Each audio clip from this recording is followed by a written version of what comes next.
आप सभी लोगों का हमारी शमास गार्डनिंग में बहुत सब्र बहुत करो, स्वागत सब्र है। करो। आज मैं आपके लिए बहुत ही इम्पोर्टेंट टिप्स लेके आई हूँ। बहुत ही ज़रूरी जानकारी है जो हम लोगों को, अगर हमें अक्टूबर, नवंबर, दिसंबर, जनवरी तक बहुत प्यारी फ्लावरिंग चाहिए, अपने गार्डन को फूलों से भर देना है सर्दियों में। तो इस टाइम बारिश कम हो गई है, बिल्कुल ना के बराबर हो गई, जो हमें बहुत ही ज़रूरी होती है अपने गार्डन में ख्याल रखने का, केयर करने का। और कुछ काम ऐसे होते हैं जो इस महीने में करने चाहिए। तो इसका महीने में हमें क्या क्या करना है और क्या किन बातों का ध्यान रखना है। बहुत सारा जंगल भी पैदा हो जाता है, बहुत सारे प्लांट ऐसे पैदा हो जाते हैं जो हमारे प्लांट को ख़राब करते हैं, इनकी रूट्स गड़बड़ करते हैं।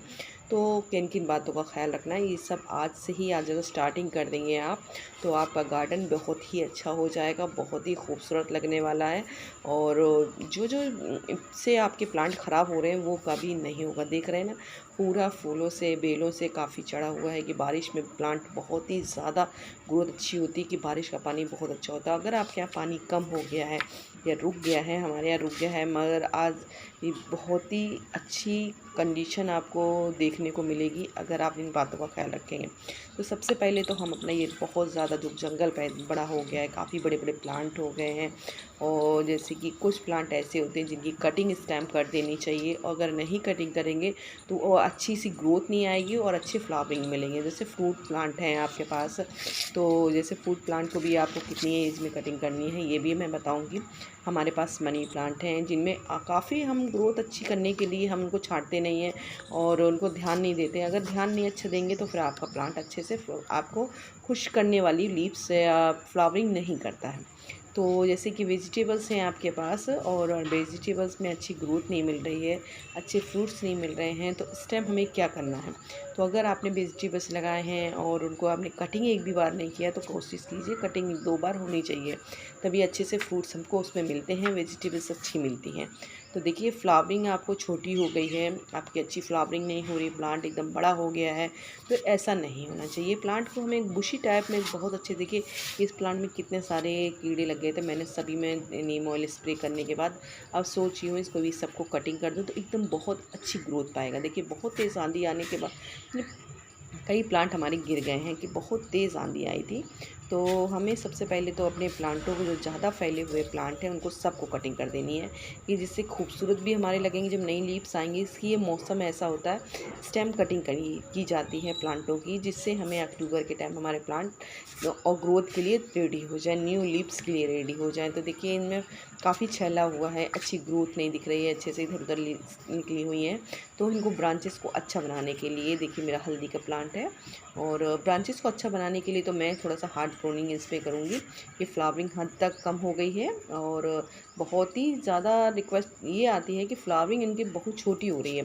तो छोटी इसलिए होती है, जो उन बातों का ध्यान हम नहीं देते हैं। जैसे कि हम अपने प्लांट को कभी कटिंग नहीं करते हैं, तो हमारे जो प्लांट पे एक्स्ट्रा जो लीव्स से इधर उधर से आती हैं, जो फूल की एनर्जी ले लेती है, तो फूल अच्छे से ग्रोथ कैसे, जब एक लीव स्टिक में कई ब्रांचेस तैयार हो जाती है, तो उनके लिए भी एक अच्छा सा फूड होना चाहिए, उनके लिए ताकत होनी चाहिए, तो वो अच्छे से फूल आपको प्रोड्यूस कर पाएंगे। तो हम जब इनको कटिंग कर देंगे, अच्छी सी ग्रोथ होगी और फिर फ्लावरिंग के लिए वो प्लांट रेडी हो जाएंगे। तो इस तरह से स्टिक निकल आती हैं, कई ब्रांचेस निकल आई, तो ये देखने में भी खूबसूरत नहीं लग रहा है। तो हम यहाँ से हार्ड प्रूनिंग कर देंगे। हार्ड प्रूनिंग करने के बाद जब न्यू ग्रोथ आएगी, न्यू लीव्स आएंगी, देखिए आप ये देख रहे हैं, मैंने ये हिबिस्कस का प्लांट इसी तरह का था, मैंने इसको अच्छे से प्रूनिंग करके, और देखिए कितना अच्छा बुशी की तरह तैयार हो रहा है। मैं दूसरा प्लांट भी आपको हिबिस्कस का दिखाऊंगी जिसको मैंने प्रूनिंग नहीं किया था सही से, तो उसकी ग्रोथ और उसकी हाइट आपको सही से समझ में आ जाएगी। तो इस तरह से हम अगर प्लांट को कटिंग कर देंगे, जैसे ये प्लांट आप देख रहे हैं इधर उधर काफ़ी फैला हुआ है, और अगर ज़्यादा बुशी नहीं आ रहा है, खूबसूरत नहीं लग रहा है, तो उसको आप कटिंग कर दीजिए सीज़न में। तो 1 महीने के अंदर अंदर आपकी न्यू ग्रोथ आएगी, न्यू प्लांट तैयार हो जाएंगे। तो और कोशिश ये कीजिएगा, आपके अपने जो आप अगर टेरेस पे हैं या बालकनी में हैं, तो कई प्लांट आप अपने स्टैंड की तरह बना लीजिए, जिससे नीचे एरिया में आपको साफ़ करने में भी कोई टेंशन। हम लोग जुगाड़ बना लेते हैं, जुगाड़ से तैयार कर एक न्यू प्लांट में के बारे में जानकारी दूँ। बहुत ही प्यारा क्यूट सा फ्लावर एक होता है, ये कुछ जड़ी बूटी भी है, और बहुत ही इसके बारे में मैं डिटेल में कोशिश करूँगी आपको पूरी जानकारी देने की। तो ये मुझे पहला पहला फूल है, मैं अपने फ्रेंड को दिखाऊंगी। तो जैसे ही आप इस महीने में आप हिबिस्कस है, कनेर है, टिकोमा है, देखिए इसमें फ्लावरिंग हो रही है, मगर अब मैं इसकी कटिंग हार्ड प्रूनिंग कर दूँगी। फिर ये हमेशा फूल देने वाला होता है, देखिए कितने अच्छे से काफ़ी फूल झड़ गए, तो इसको मैं हार्ड प्रूनिंग करने से ये हमारी ग्रोथ अच्छी होगी, एकदम बुशी तैयार होगा, बहुत ही अच्छी फ्लावरिंग देने के लिए रेडी हो जाएगा। तो देखिए इस तरह मैं इसे कटिंग कर दूँगी। और भी मैं आपको जंगल दिखा रही, काफ़ी सारा जंगल प्लांट हमारे टेरेस पे हो गया है, उनको भी कोशिश की इस महीने आप सीडलिंग ज़रूर कीजिएगा। तो देखिए ये हमारे ये सब भी मैं कटिंग कर दूँगी, बोगनविलिया भी कटिंग कर दूँगी। और रोज़ आपके पास है, रोज़ के प्लांट कटिंग कर दीजिए। कई प्लांट ऐसे जो फूल नहीं दे रहे, उनको भी कटिंग कर दीजिए कि ग्रोथ एकदम बढ़ जाती है। और देखिए किस तरह से एरिया लग रहा है ख़राब, तो इसको हम सेट करेंगे अच्छे से, कटिंग करके पूरी एरिया को बहुत ही अच्छा बनाने की कोशिश करेंगे। तो ये हम कटिंग करते हैं, जब तक फिर आपको बताते हैं। तो आप एक बात को और ख्याल रखिएगा, इस टाइम आप सीडलिंग जरूर कीजिए। अगर बीज लगाएंगे तो फिर अक्टूबर नवंबर में बहुत अच्छे से ग्रोथ पाके बहुत अच्छा से तैयार हो जाएगा, और बहुत ही प्यारी प्यारी फ्लावरिंग आपको मिलने लगेंगी आपके प्लांट से। और बात का ख्याल रखिएगा, जैसे कि ये आप प्लांट देख रहे हैं, फूल भी बहुत प्यारे खिल रहे हैं, और गमला फालतू के पेड़ों से भरा हुआ है। तो हम क्या करेंगे, सबसे पहले तो एक काम करेंगे, सबसे पहले सारे प्लांटों के में से हम कटिंग करने के बाद जो ख़राब लीव्स हैं या काफ़ी पुराने पेड़ हैं या जंगली उगाए हैं, इनको सबको अच्छे से साफ़ करेंगे। साफ़ करने के बाद, गुड़ाई करने के बाद, आप ख्याल रखिएगा इस महीने आप अपने गोबर खाद हो गई, जैसे कि काऊ डंक हो गई, और उसमें थोड़ी सी नीम खली और राख मिक्स करके वो कम से कम 2-2 मुट्ठी आप अपने सारे प्लांटों में दे दीजिए। सारे प्लांट, अगर ज़्यादा बड़ा आपका कंटेनर है तो ज़्यादा खाद दीजिए, अगर छोटा कंटेनर तो 1 मुट्ठी दीजिए।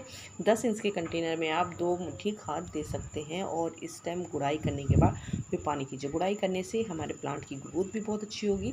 कि बारिश रुक गई है, अगर बारिश रुक गई हो, आपके नहीं रुकी हुई, तो आप इसको बारिश रुकने के इंतज़ार कीजिए, सूखेगा तभी आप ये सब काम करिएगा। तो जिससे हमारी ग्रोथ भी बहुत अच्छी होगी, हमारा प्लांट भी बहुत अच्छे से तैयार करेंगे हो जाएगा। तो इस तरह से आप इन बातों का ख्याल रखिएगा। और जितनी कटिंग करनी है, जैसे कि आप इस टाइम कटिंग भी आप लगा सकते हैं, बोगनविलिया हो या मैरीगोल्ड हुई, और हिबिस्कस हुआ, और गुलदावदी हुई, डहेलिया हुआ, इन सब की आप कटिंग लगा सकते हैं। इन सब की कटिंग लगाने से एकदम प्लांट तैयार हो जाएंगे आपके। आपको मार्केट से या नर्सरी से लाने की ज़रूरत नहीं पड़ेगी। आपको फ्रेंड या रिलेटिव किसी के भी हों, ये देखिए जंगल जितना पैदा हो रहा है वो सब साफ़ कर दीजिए। और वेजिटेबल्स आप लगाए हुए हैं, तो वेजिटेबल में आप खाद डालिए, गोबर की खाद डालिए, लिक्विड फर्टिलाइज़र आप जो यूज़ करते हैं वो डालिए, जिससे आपकी वेजिटेबल्स भी बहुत ही अच्छे से तैयार होंगी। इस टाइम अगर लौकी है, तुरई है, इन सब की बीज आप सर्दियों के लिए लगा सकते हैं। करेले की बीज लगा सकते हैं, कई बीज वेजिटेबल्स भी इस टाइम लगा सकते हैं। देखिए मैंने सारे हार्ड प्रूनिंग कर दी है, और काफ़ी मैंने प्लांट छांटे हैं, बहुत ही ज़्यादा काम था, और अभी बहुत सारा काम है कि प्लांट ये महीने हमारे गार्डन को साफ़ सफाई चाहिए है, कि बारिश ख़त्म हुई होती है तो सारा साफ़ सुथरा करना पड़ता है। कि कितना सारा काम है, इन सबको काट के अच्छे से कुड़ाई कर दीजिए, बढ़िया सा पेंट कर दीजिए। मैं भी ये सब काम करके आपको अपडेट ज़रूर देती रहूँगी, जिससे हम अपने गार्डन के बारे में, अगर आप बोगनविलिया ज़्यादा बड़ा नहीं करना चाहते तो हार्ड प्रूनिंग कर दीजिए। अगर बेल बनाना चाहते हैं तो बेल की तरह इसको छोड़ दीजिए थोड़ा सा। तो चलिए, इसके अकॉर्डिंग कोई भी जानकारी चाहते हैं तो हमारी वीडियो कमेंट्स कीजिए, वीडियो पसंद आए तो लाइक कीजिए, सब्सक्राइब कीजिए, बेल बटन दबाना जरूर रखिएगा मेरी वीडियो की नोटिफिकेशन के लिए। Thank you.